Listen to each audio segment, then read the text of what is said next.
Hello and welcome back everyone to French Bread's Dark Souls 3 lore run.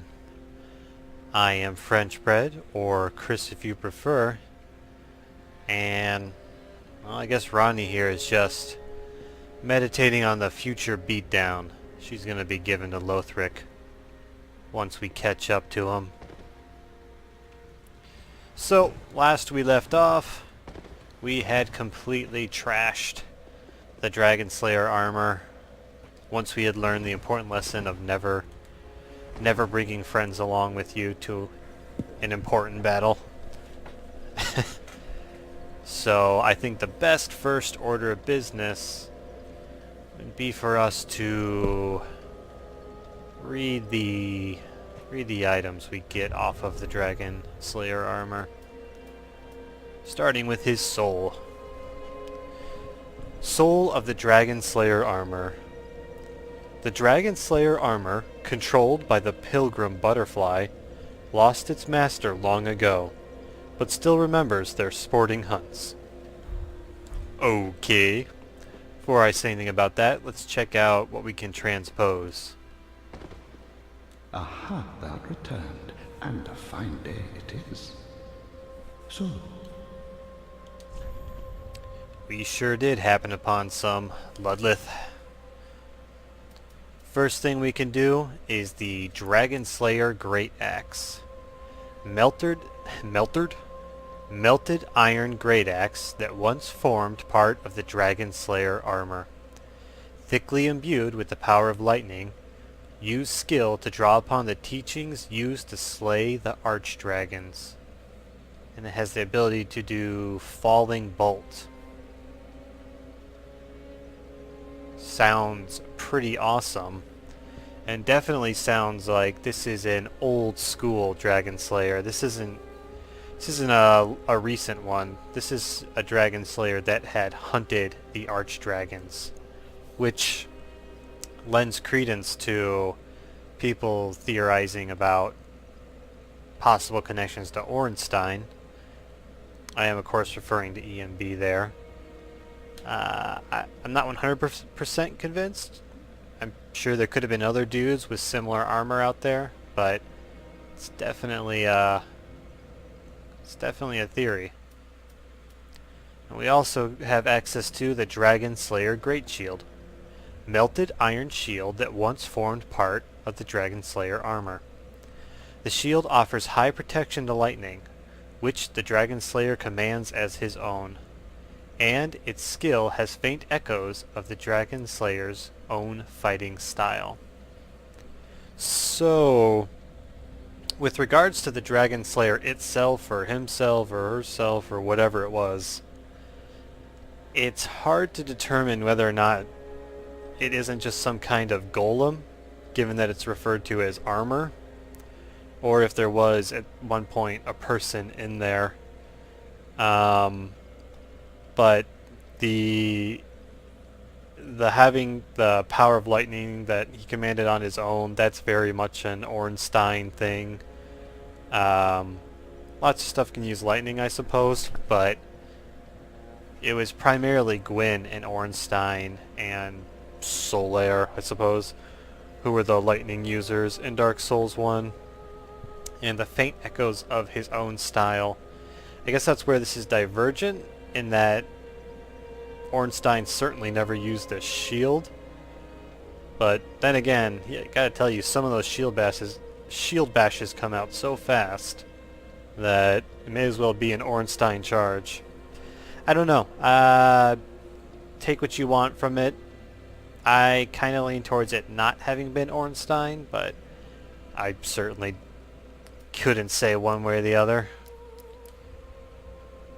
And 74 is pretty decent stability, but there's no way in hell I'm not taking this great axe. Especially because I thought about it and I decided great shields are not for me. The Great Shield of Glory was fine, but it just doesn't work for me at all. It doesn't do what I really want a shield to do. using a great shield just feels...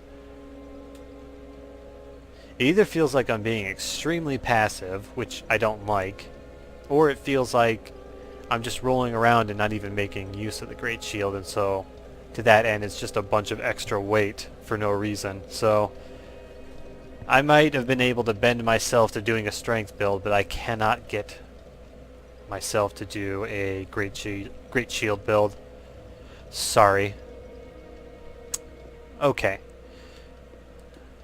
Now it's kind of going to be a bit cumbersome, but I want to warp back out to the Dragon Slayer bonfire for my next big discussion.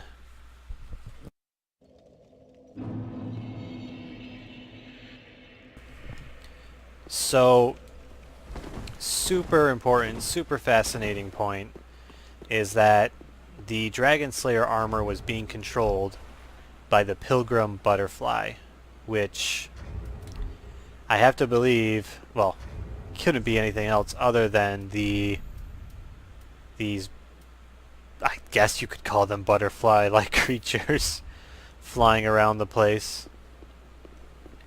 I think an obvious connection is that they may be related to the moonlight butterflies that we assume Seath basically had a hand in creating. That's certainly possible. Holy crap. I've never really taken a great look at these things, but correct me if I'm wrong, but doesn't it look like the rib cage is on the supposed back? Is this just like a... Is it like the head is like hanging back and the rib cage that is like... This is the chest and it's... I don't know. I think hopefully you know what I'm getting at there. But these guys, pretty sure these are the Pilgrim Butterflies, which immediately we have a couple things to say about them. One, you guys remember way back into, I don't know, maybe episode 2 or 3, when we were back on the high wall down that way, and I was pointing out all those tree people.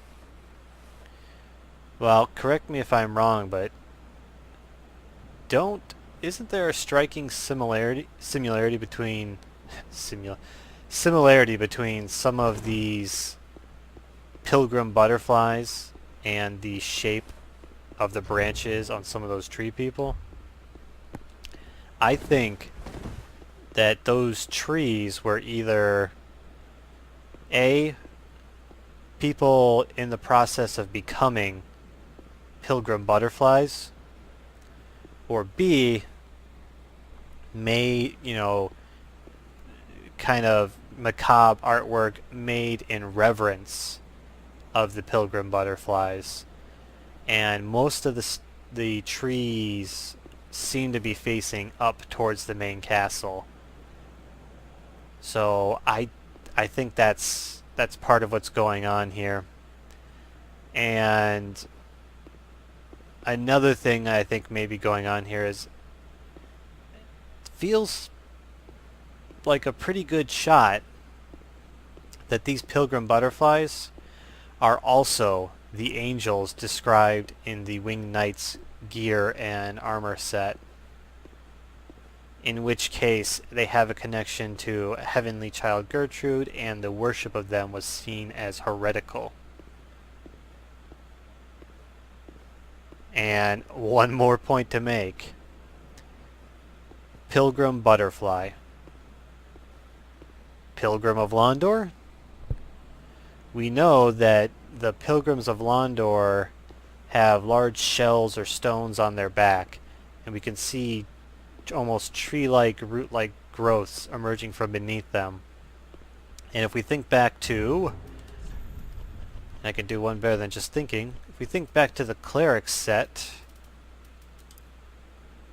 garb worn by a cleric turned undead, unmistakable vibrant blue hues, or robes. It is said that the blue-robed travelers were entrusted with a duty. They bore large covers on their backs to ensure that they would not become seedbeds for spreading darkness. What if the Londor pilgrims are cultivating darkness within those shells, and they've been on pilgrimage to Lothric, the point where currently where the first flame is somewhere located. And what if they have designs on the first flame and that's the cause for their pilgrimage? And once they reach a certain state or they achieve a certain goal, they somehow metamorphosize into these angelic creatures. Maybe a bit of a stretch, but if we consider that worship of the angels is forbidden in Lothric, a place that if not worshippers of the gods of the Way of White, certainly at least worshippers of the sun, judging by the sunlight altar, and certainly those interested in seeing the linking of the flame, the inheriting of the flame, the cycle as it stands continuing. Now, we don't have the full story on what Londor wants, and you'll be seeing more of that in my side series concerning the Uriel Londor quest chain.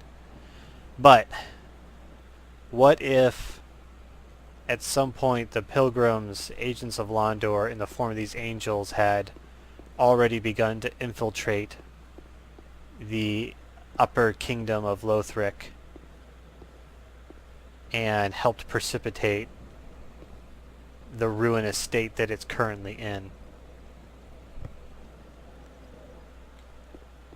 Well, food for thought, I suppose. Let's head back to Firelink and start getting some, call it bookkeeping or errands, out of the way.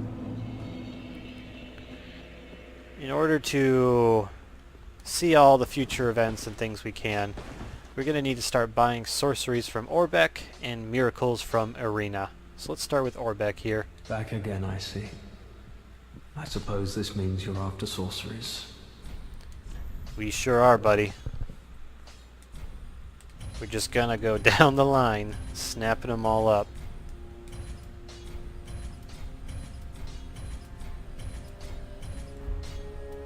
Ah, I have something for you. You're a fine sorcerer now. No mistake. You should have something to prove it. Go on. If I'm giving something away, you'd better well take it. Young Dragon Ring. Come again. Let's check it out. And I kind of like Orbeck's attitude, if I'm honest. He's a sullen sort, but he's not so bad. Well, he's kind of a bad guy, but Young Dragon Ring. Ring given in Vinheim, home of sorcery, when newly ordained as a sorcerer. It boosts sorceries. So it's kind of like the Great Swamp Ring or the Morin Ring of sorceries. Apropos of the Dragon School, the seal depicts an everlasting dragon. A young dragon presages the great length of the journey to mastery. Oh, Babby's first sorcery ring. forgot something? I don't mean to see anything. Okay. Let's learn a few more. See if he has anything more. I don't mean to see anything. Ah. How do you like gimmicks, friend? This is a sign, a cipher, employed by sorcerers who use quietude to their advantage. Ooh, emote. Ooh, ring. With this, you can be sure to tell friend from foe from your very first encounter. It's a very old practice at this point, but one that you deserve to know. I don't mean to sting in the back. Promise to stay safe. And now you see Orbeck, he's starting to warm to us. Isn't that cute? Let's check out this ring he gifted to us. Here it is. Slumbering Dragon Crest Ring. Ring of a clandestine guild of sorcerers based in Vinheim, home of sorcery. Masks the sound of its wearer. The Dragon School held effective sovereignty over Vinheim, with a great many adept assassins at its disposal. In case we were still somehow doubting that Orbeck was one of the assassins of the Dragon School. And the emote, let's see, Silent Ally. Huh. It's kind of a cool pose. Oh, what is it?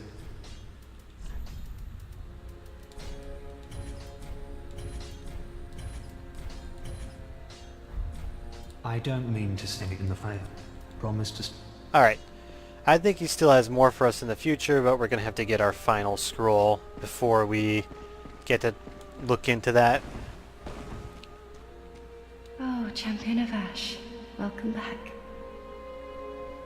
Do you wish to hear a tale? I wish to give a tale. Oh, you've brought me a Braille Divine Tome. Now I can tell new tales of miracles. Tales of the greater miracles can be quite the epics. What fun we will have. Arena, don't you ever say anything new. Orbeck has something new to say to me every time I turn in a scroll, and you just... I mean... Okay, it's Braille, so... Till you read it, you probably don't have a great idea of what's going on in it, but still. These are dark tales of things that of course only the little... These are of the... Now she's yammering about the dark tomes we gave her. Listen, I haven't forced you to read a single story to me, so come on. Start snapping these things up.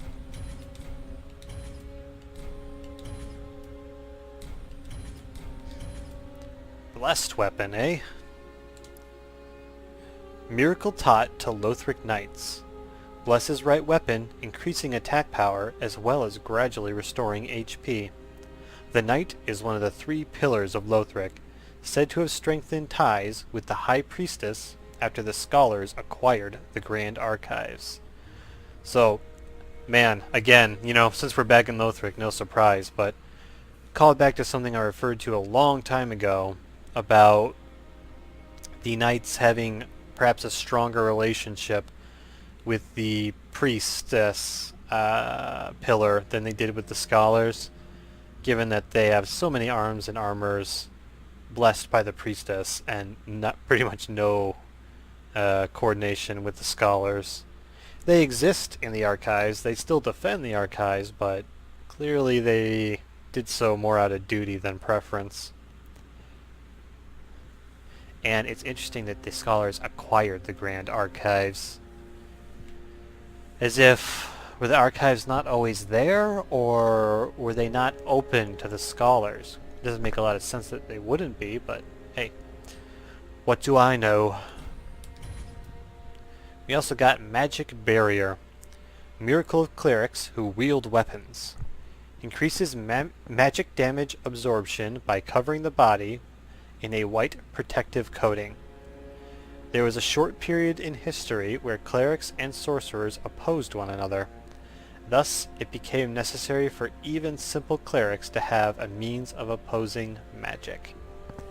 And this miracle is actually referring to, I'm pretty sure, the period where Havel the Rock was being all aggressive towards sorcery and sorcerers, specifically Seath. But now we've purchased every regular miracle from her, And we've avoided all the dark ones for her sake. Thank you ever so much, sweet champion. May your solemn duty conclude in triumph. Oh, champion, do you wish to? These are dark of the little... And yet she still has basically Thank you ever so much, basically nothing to tell us. Arena, so boring. Well, let's take a detour and then come back and check on Arena afterwards. Would be the best way to do this. Let's go to the road to sacrifices.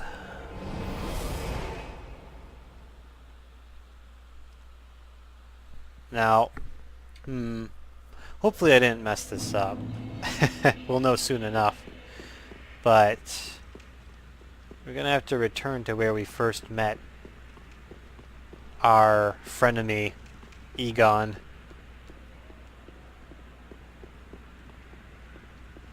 Where's the lever? There's the lever.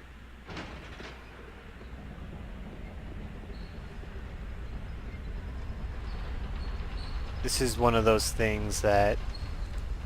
Oh! It reminds me of something I've long forgotten. Excellent. 2 birds with 1 stone we'll be doing here. I'll explain what I'm talking about in short order.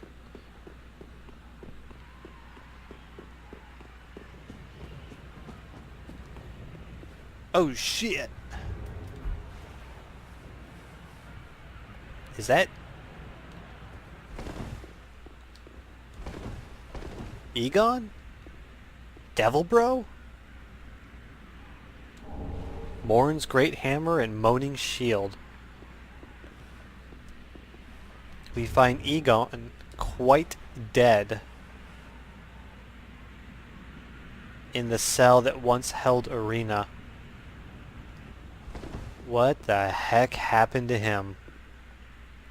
This triggers after the Dragon Slayer armor fight. I think you need to summon Egon, or at least have not pissed him off to this point, and at which point you come back here and are able to find his body and his version of Grant / Brant. Morn's great hammer. Great hammer bestowed upon Kareem Knights with ooh, okay. This is not my fault that I'm reading this poorly. The grammar is all messed up. Great hammer bestowed upon Kareem Knights that demonstrate outstanding strength and unwavering faith. Decorated by a warding charm of Kareem Temple and imbued with the twisting rage of Apostle Morn. So we have Morn's Rage as a weapon skill, which we've seen Egon do before. It's kind of like a Wrath of God sort of deal, but it also boosts poise and damage reduction. So pretty badass if you're willing to invest in 50 strength and 30 faith, which is a very high price to pay indeed. As for his shield, wow, 50 strength for his shield as well. Egon was pretty swole, I have to believe. Moaning Shield, a deformed great shield given to Egon of Kareem upon being conferred knighthood.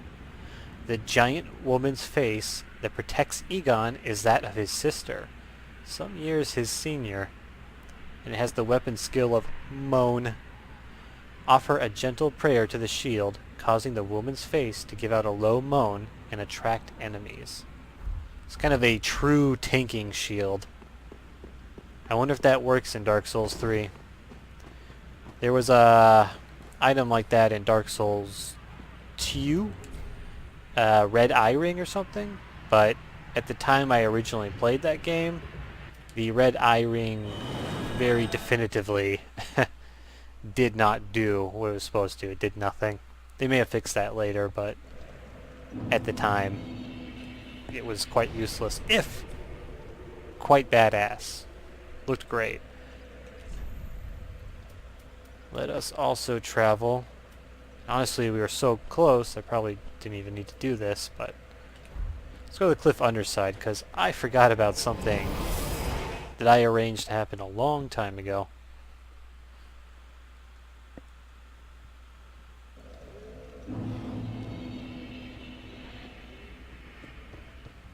Wow, that looks great. Sorry. This amber twilight sky really does it for me. Please don't. Oh. Okay, good.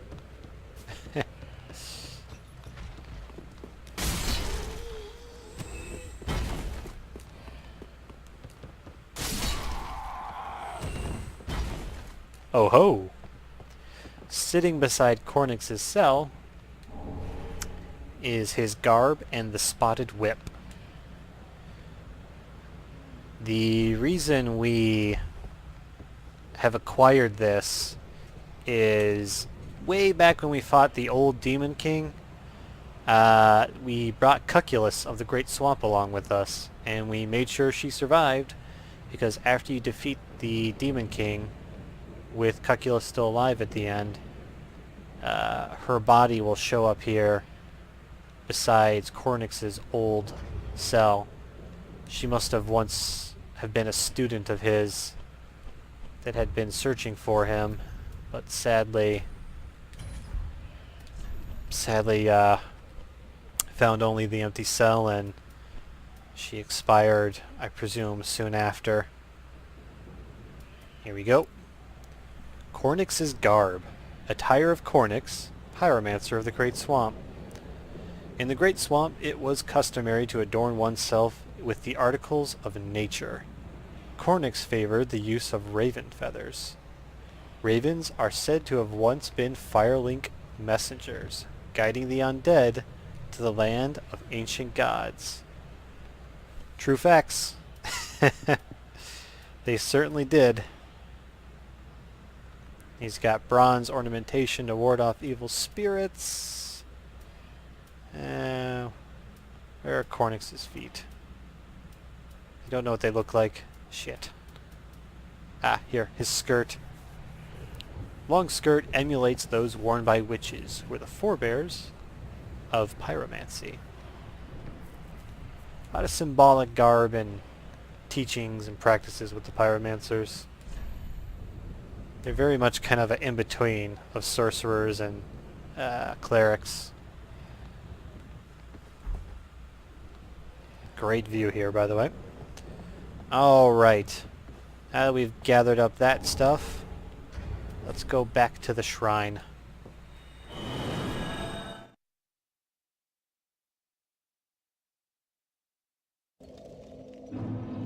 Alrighty. First things first. Let's check up on... Oh! She's gone. I wonder wherever she might have gone. Oh, but before we bother with any of that, let's check out the spotted whip. Whip mottled with venomous-looking spots, favored by some female pyromancers of the Great Swamp. As its noxious appearance would suggest, damage from this whip poisons its victims, slowly but surely guiding them to their deaths. It also makes for a completely useless ally in a boss fight, since poison got hard nerfed in this game. What was I gonna do? Oh, right. Ah, well, how... Now that we've discovered poor Egon's somehow deceased form, we gain access to his gear with the shrine handmaid. Morn's Helm. Unusual helm bestowed upon Knights of Kareem. Modeled on Morn, the Archbishop's apostle, the helm is of a perfect likeness to the stone heads lining the cathedral. A Kareem Knight will dedicate an entire career to attending a single maiden, just as Morn once served one goddess alone. gonna snap this up because you never know. Maybe we can get some cool fashion out of this. We're running out of time in game, but Ashen one. there's always time to fit in just a little bit of fashion, right? But we got a problem. Arena has gone AWOL. And we have to find her. We have to wait for the area outside of Firelink to load.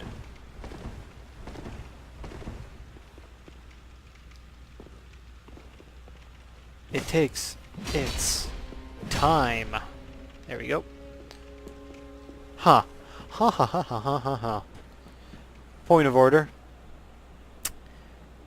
Lothric is supposed to be the sky in Lothric is deep amber, and there's a dark sign chilling out somewhere in the sky.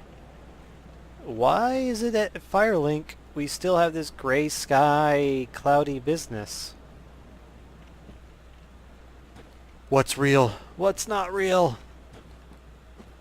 It's so confusing. And I love it. But let's head over this way. Because in the darkness of the bell tower, where firekeepers who have served their purpose have been deposited, we find Arena blind, yet seemingly, I don't know, seemingly at peace? What is she, what's up with her right now? At her feet are the Deep Braille Divine Tome and Londor Braille Divine Tomes that we had given to her, but we never learned any of the miracles. Oh, sweet champion of Ash. Let souls be your strength. What? Arena became a firekeeper. Or at least something capable of converting souls into power. And it's not like Yul. She does charge for her services, so it's none of that underhanded stuff. But how did this come to pass?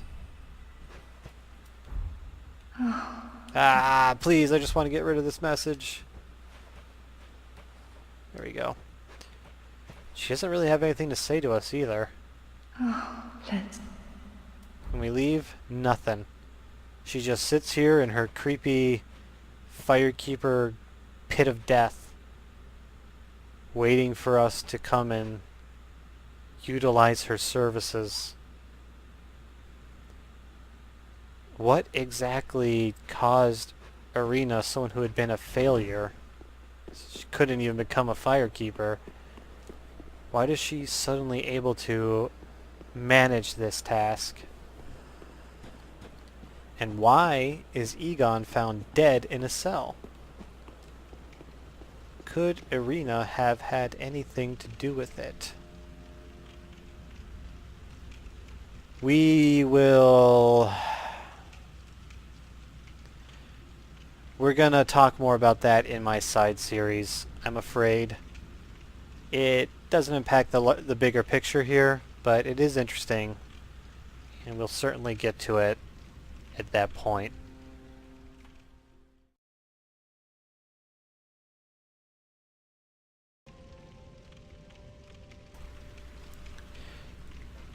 Alright, sorry for the cut, you guys. I got a phone call that had to be attended to, so that's what the little break is. Obviously I didn't go anywhere. So, back to where we were. We just met Arena as a firekeeper, and yeah, yeah, I remember where we're at now. Sorry, it was a long call. We'll discuss more about possibly what's going on with Arena in the side series. So, let's head back out into the field. Because we've taken care of our side errands for now.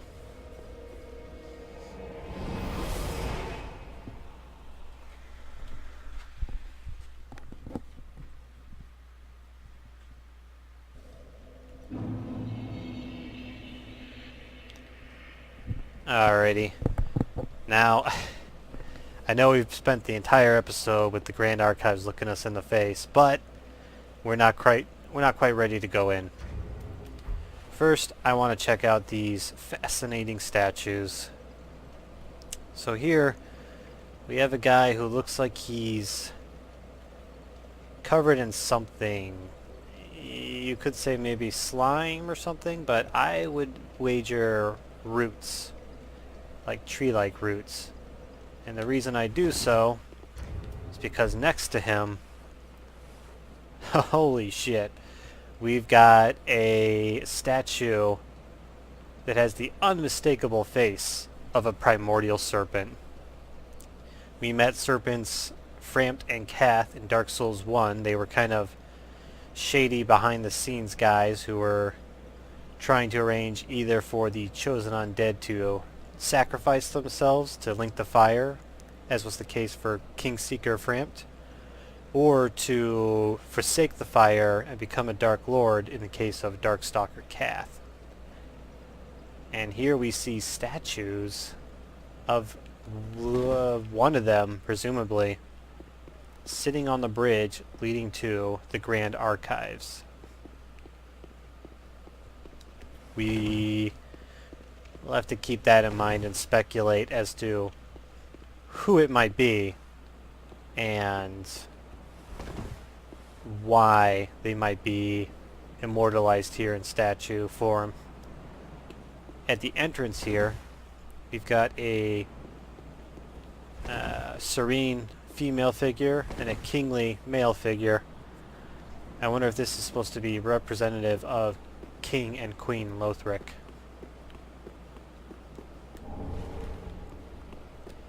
More Titanite chunks. And nothing off this way except for a very interesting statue. This one looks as if it's been like melted away by something, doesn't it? It has imagery that's very reminiscent of kind of the melted structures we see in the Killing the First Flame in Dark Souls 1. And more of these kingly gargoyles from the very first room and the high wall are also starting to show up.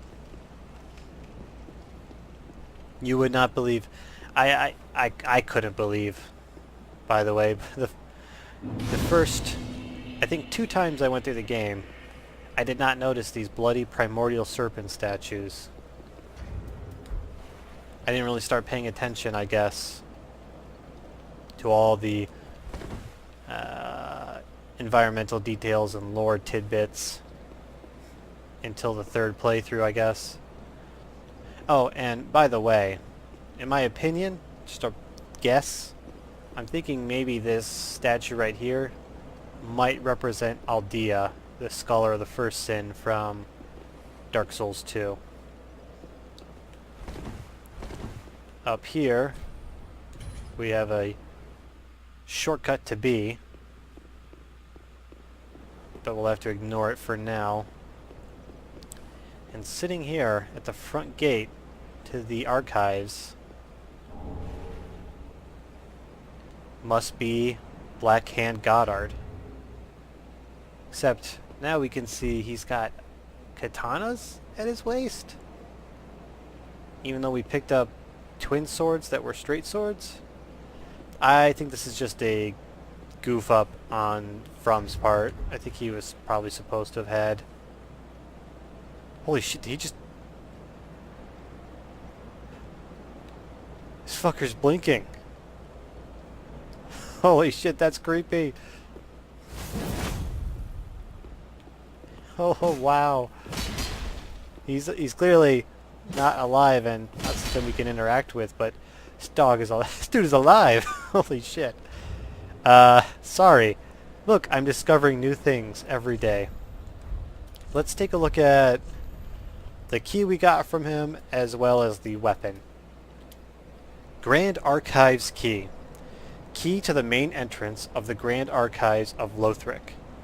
With the fire fading and the spreading of pus of man tainting the castle, the Grand Archives closed its doors for good.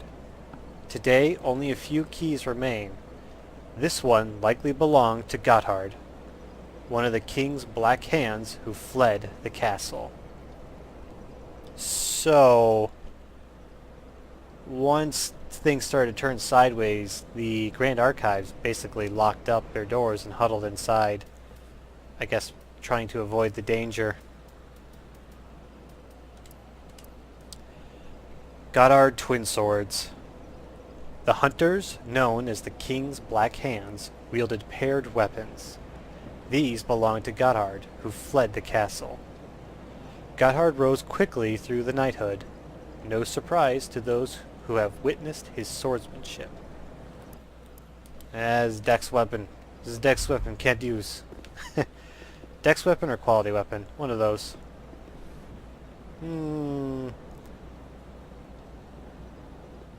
Still blinking down there. Creepy Gotthard. Just creepy.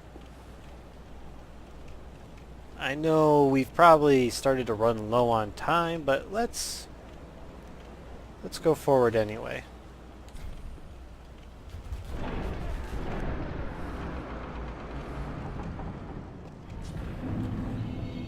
Grand Archives. Looks like Seath's kind of place. Oh ho! And here we have a crystal. Haha! I parried it. Sorry. That's great. However, I'm very sad that it does not parry the spell back at them.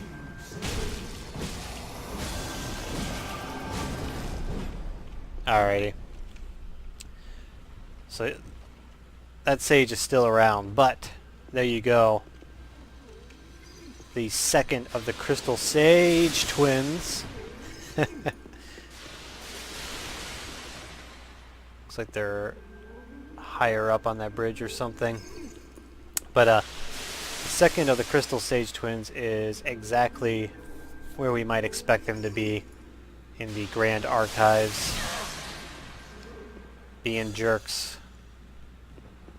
One twin went to help the Abyss Watchers in their duty. The other remained in the Grand Archives. Wow! Wow, wow! That little Farcox did a lot of damage. And all the while we got this stupid sage firing pod shots at us. Oh boy. Let's see what we might be able to do about that.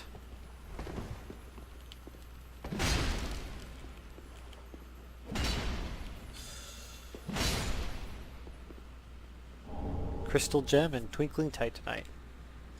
Oh crap, I still have the Hawk Ring on. That doesn't help us at all. Let's do the Pontiff's Right Eye. We are dual wielding, so we might even get some use out of it. Provided we run into enemies who can survive long enough to trigger its effect.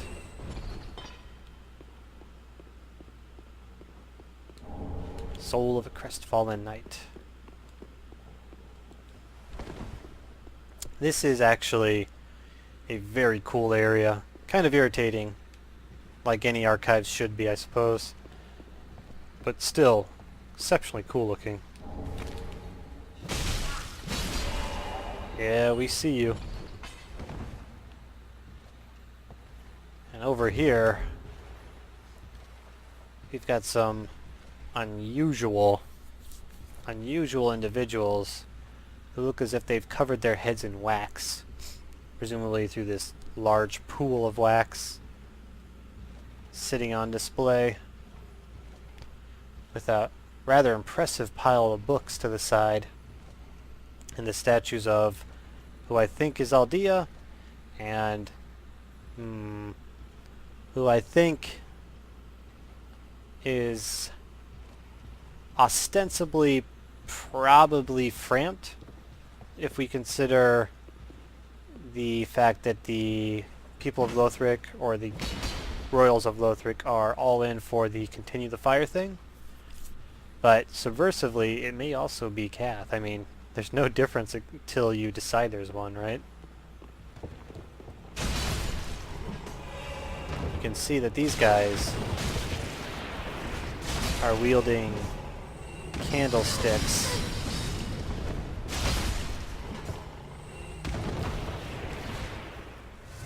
as their catalysts, which marks them, I believe. I can't parry wax. Haha, that's super cool. Sorry. Enough with the wax.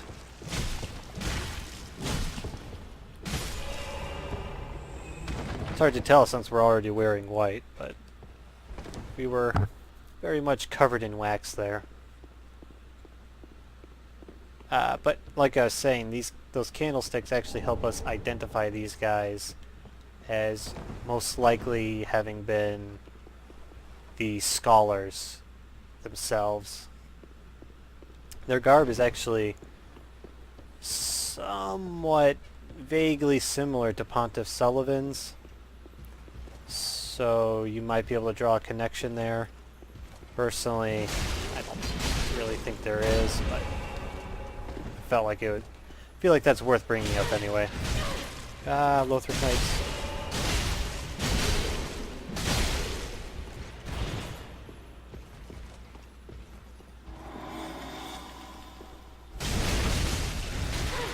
I was really hoping... Oh, this is bad time.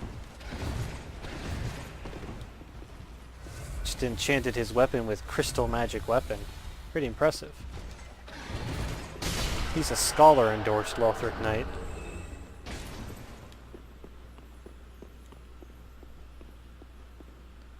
And off in this side room, a little bit of treasure. The crystal chime. Let's check that out. Catalyst, here we go. Crystal Chime, a sacred chime once the possession of Gertrude, the Heavenly Daughter, and defiled by the scholars of the Grand Archives.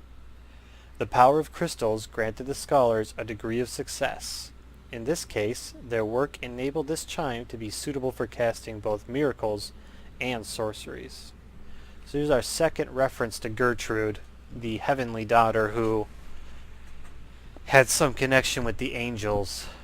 It looks like most likely after she was imprisoned in the Grand Archives, the scholars here took her divine chime and experimented on it until it turned into something different than perhaps what she would have liked.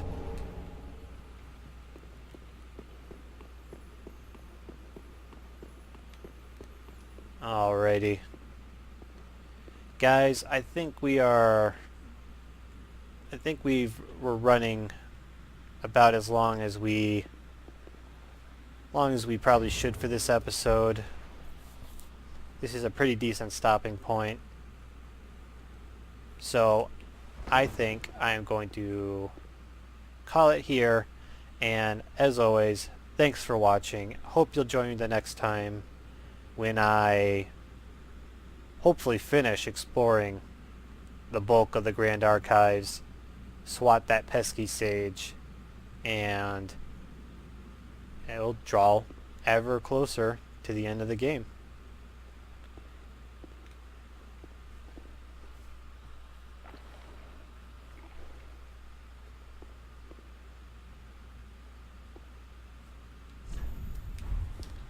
Bye everyone.